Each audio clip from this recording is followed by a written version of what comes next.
Hey everyone, we know how hard it can be to keep up with the latest news in Israel, so if you haven't had the time to stay on top of what's what in the Holy Land with ILTV, have no worries. It's time for our new show this week in Israel, where we'll give you the scoop on everything you need to know about the last 7 days right from Tel Aviv. I'm Natasha Kirchuk, here to keep you informed. After an epic series of all-nighters, the Knesset has just passed a controversial police recommendations bill into law. The new legislation blocks police from recommending criminal indictments to the Attorney General in high-profile cases and has already ignited intense debate within the country.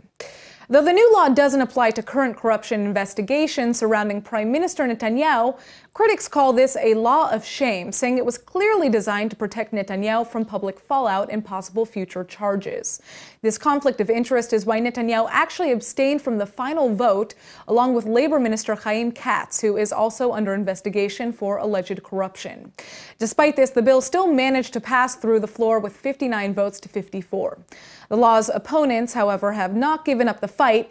They've already filed a petition with Israel's High Court to overturn the new legislation. With weekly protests against this law and government corruption charges continuing to spread all over the country, clearly this is a debate that will continue for quite a while. Well, clashes have erupted between Jewish worshippers and Palestinians at the tomb of Yoshua bin Nun, a holy site located in the West Bank. The army secured the area to allow Jewish visitors to pray at the site, which is when they were bombarded with stones and even Molotov cocktails. ILTV's Aaron Porras is here with the full story. Thank you very much, Natasha. And yeah, I think it's also important to note that last night's incident was one of several. Yeah. Right. What else can you tell us about these newer incidents? I'll get to most of the details in my report, but what I can tell you right now is that they're very likely in relation to the recent decision made by the United States over Jerusalem. And of course, holy sites in the West Bank have already kind of been a flashpoint between Palestinians and Israelis, or especially Jews or religious Jews, religious-looking Jews, I should say. But again, I'll get to all the details. Well, let's check out your report for some more details. No injuries have been reported.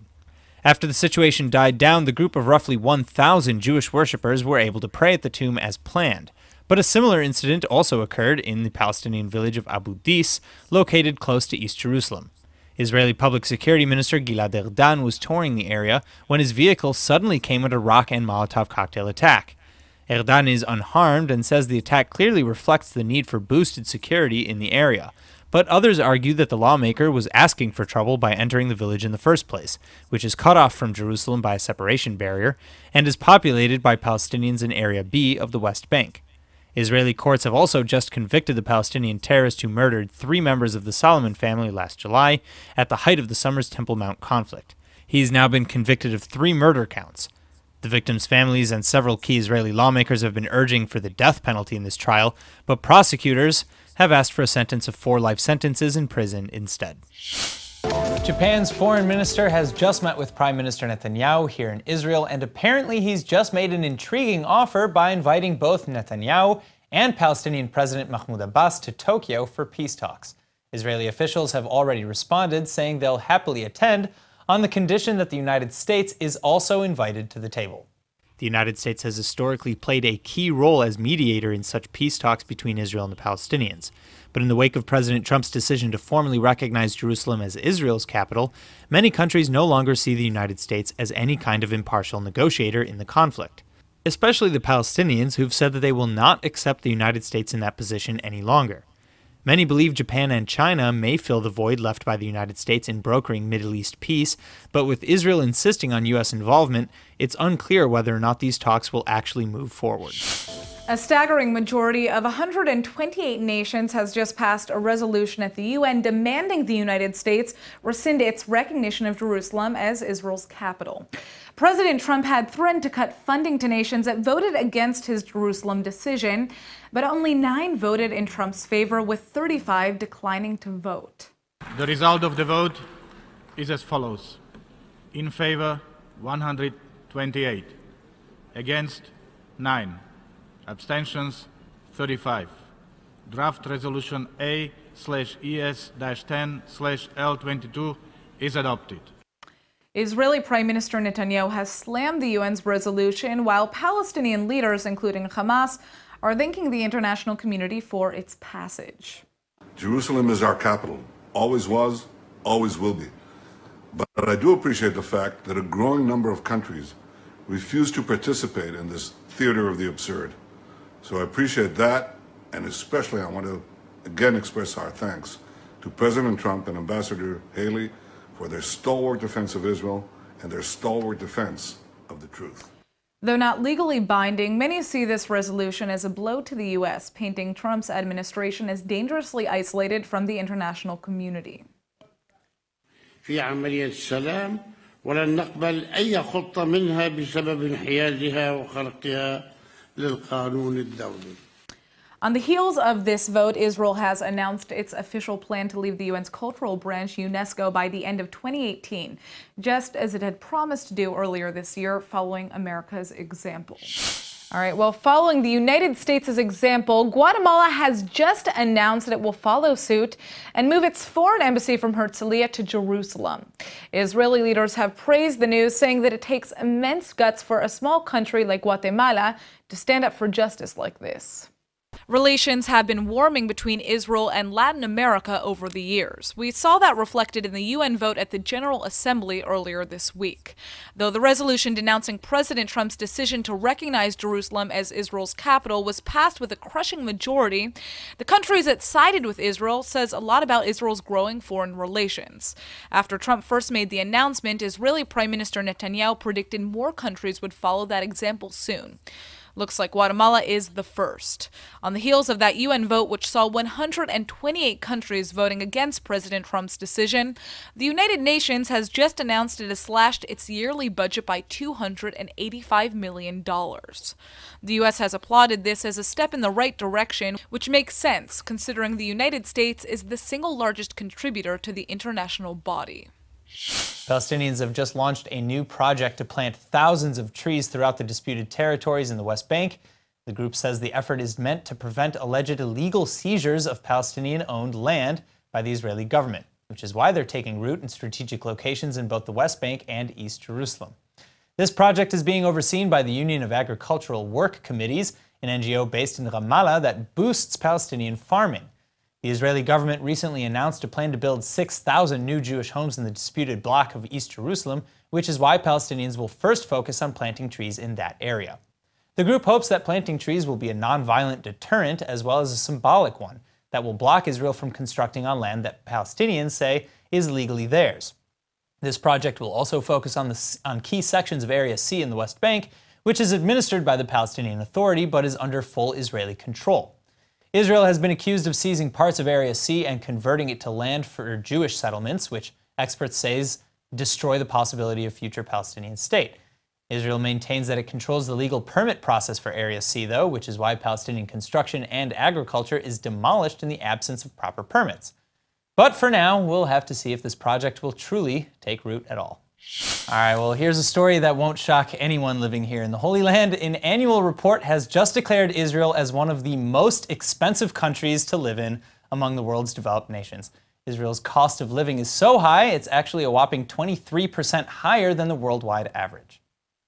That's a more expensive cost of living than rich Western countries like the United States, Luxembourg, France, and Germany. Skyrocketing real estate costs play a major role in this statistic. And although Israel has slowly raised wages over the last year, many jobs are still dramatically underpaid, which could impact slower economic growth and overall spending in the long run. Right now, Switzerland, Iceland, Norway, Denmark, Australia, and New Zealand still rank as more expensive than Israel, but experts say that the cost of living in Israel won't be dropping anytime soon unless the government steps in to fix employment wages, rent, and real estate prices. There is a lot to consider before doctors give the go-ahead to a surgery. A patient's health history, current medications, and pre-existing conditions are all carefully factored in. But it turns out that some Israeli doctors are using another tool to help them make the judgment call, a revolutionary new artificial intelligence system. Problem is, they haven't been telling the patients about it. Israel's Hillel Yafa Medical Center performs hundreds of surgeries a year, but last year they added a new member to the surgery department, an AI software created in Tel Aviv, one that's designed specifically to consider every element of a patient's medical condition, both past and present, to help doctors determine whether or not to proceed with the surgery. Surgery is never a decision made lightly, as certain surgeries can be risky or even lead to further complications. So an AI aid was probably nice to have on hand. The only issue is that doctors didn't tell patients that a computer system was being used to help make the call. Israel's health ministry encouraged the hospital to use this new AI as part of a pilot program to test the system's effectiveness. Further, doctors are confident that even without disclosing its use, the software is merely an additional tool for specialists, not the end-all be-all decider.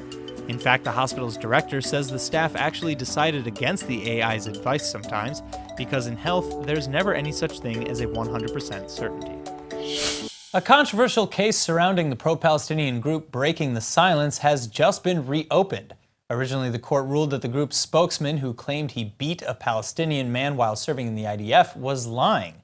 But Breaking the Silence has released a video that appears to contradict the court's decision, and now the state is reopening the case. The court made its initial decision that Breaking the Silence spokesman Dean Issacharov's story was a lie, based on the testimony of a Palestinian man who claimed Issacharov never touched him. Israeli leaders, including Prime Minister Netanyahu, praised the ruling, saying it proved once and for all that the group lies about Israeli conduct in the occupied territories. But then Breaking the Silence threw a wrench in that celebration. The group released video footage apparently corroborating Issacharov's story, showing him hauling off a beaten Palestinian man back in 2014. Israeli media were able to track down this Palestinian man from a video, who turned out to be different from the one state prosecutors interrogated for the case. And when this man confessed that an IDF soldier did indeed beat him that day, many criticized the government for apparently interrogating the wrong witness.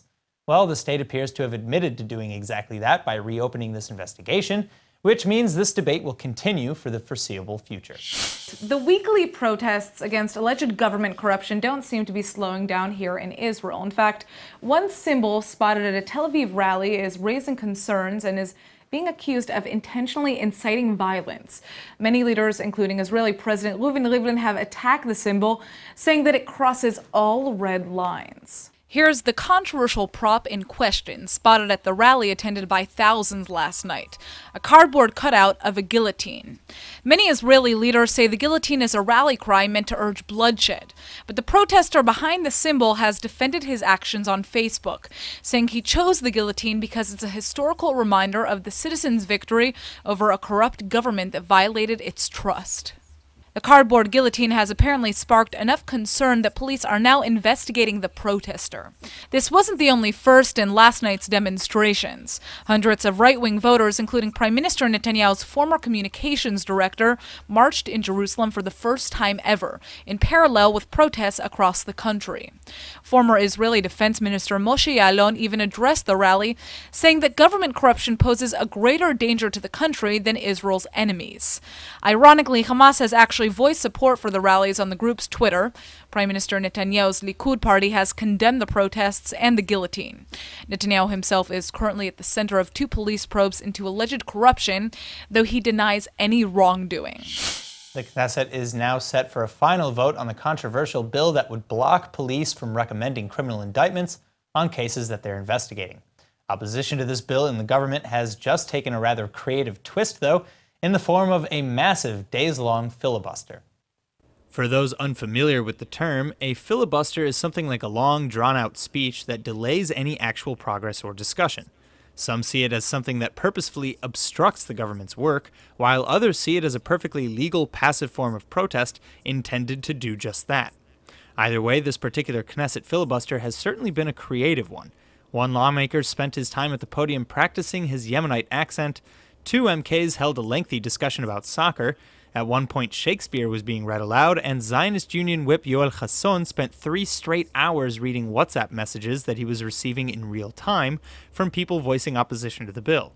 The filibuster has brought all government work to a complete standstill, igniting criticism that members of the Knesset were willing to sacrifice progress for the sake of one bill.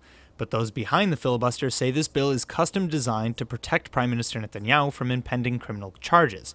And thus, a filibuster, no matter how strange, may be their last legal line of defense to derail this controversial legislation.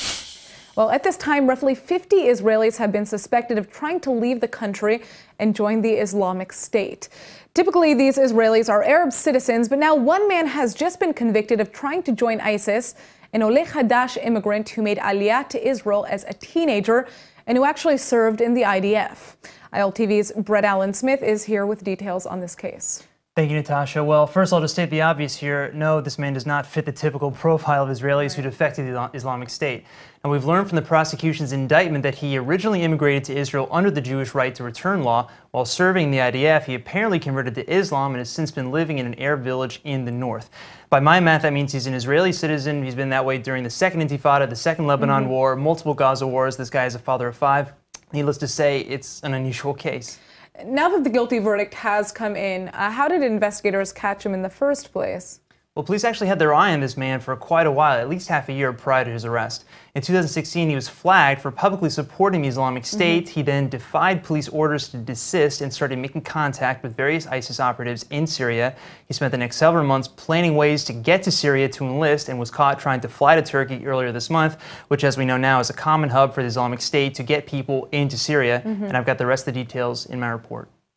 Valentin Vladimir Mazlevsky was 18 years old when he made Aliyah and immigrated to Israel from Belarus. Both his age and his Jewish bloodline qualified him for the country's mandatory army service. According to the Shin Bet, Mazlevsky was serving in the IDF when he decided to convert to Islam. The father of 5 was flagged at Ben Gurion Airport earlier this year attempting to fly on a one-way ticket to Turkey, where intelligence agents say he then intended to travel to Syria and join the Islamic State. He was arrested shortly thereafter and confessed as such to police, but insisted that he didn't intend to join the Islamic State's army, but rather merely wanted to fulfill a religious commandment and live under Islamic law. He apparently told investigators that he didn't realize Syria was an enemy state of Israel. However, an investigation revealed dozens of messages between Mazlevsky and various agents of the Islamic State in Syria and elsewhere, and repeated attempts to join the terror organization. The Shin Bet had their eye on Mazlevsky for several months prior to this arrest, and his sentencing trial is set for early next year. Pop sensation Lorde has just made a shocking and heartbreaking reversal. The singer-songwriter who dreamed of being royal has announced that after backlash from fans urging her to boycott Israel, she's decided to cancel her upcoming show in Tel Aviv. This is certainly a crushing disappointment to Israeli fans who already bought their tickets for next summer's concert. Lorde has issued a statement saying that despite earlier research into the matter, she now felt not too proud to admit that she didn't make the right call on this one. Anti-Israel protesters immediately pressured Lorde to cancel her show and caved to BDS within hours of the announcement. The Jewish activist who led the charge says she's actually shocked at just how well the campaign worked. Though BDS supporters say artists performing in Israel are indirectly supporting the Israeli government, musicians like Tom York of Radiohead argue that a cultural boycott actually harms the peace process. Israel's culture minister has begged Lorde to be the true heroine and reconsider the concert, but for now it looks like Israelis will have to find a different dance partner this summer. All right, now if you have an iPhone, you know very well how annoying that software update message is that pops up on your phone all the time. I was always warned never to accept it because many people claim their iPhones actually end up working a lot worse after they finally go forward with the dreaded update. Well, it turns out that's actually a real concern. In fact, a group of Israelis have just filed a class action lawsuit suing Apple for not telling people that those updates do indeed slow down their iPhones. Apple actually broke the news last week that its software updates, which they say only upgrade the operating system, slows down the iPhone to make old batteries last longer. According to this lawsuit, however, Apple failed to tell people that before they clicked accept to the upgrade. The resulting update apparently made their iPhones so much slower that they eventually had to buy totally new iPhones. Lawyers say this is exactly the twisted logic behind Apple's strategy and why the company had a, quote, clear interest in hiding the information from users, end quote. Because in the end, their bottom line is to sell more iPhones. Apple maintains that the update fixed problems with power usage and prevented the sudden shutdown bug, but it may be telling that only models prior to the new iPhones 8 and 10 seem to be affected. All right, a team of Israeli volunteers are gunning for a Guinness World Record inspired by the heartbreaking story of a little boy. Check this out. I want you to try and imagine a toy tower that's 36 feet tall. That's about the equivalent of a 10-story building, and it's even bigger than my own apartment complex. Well, that's the height of the tower right behind me, which happens to be completely constructed out of Legos. Is it tall enough to beat the Guinness World Record? Well, that's what volunteers across Tel Aviv are certainly hoping.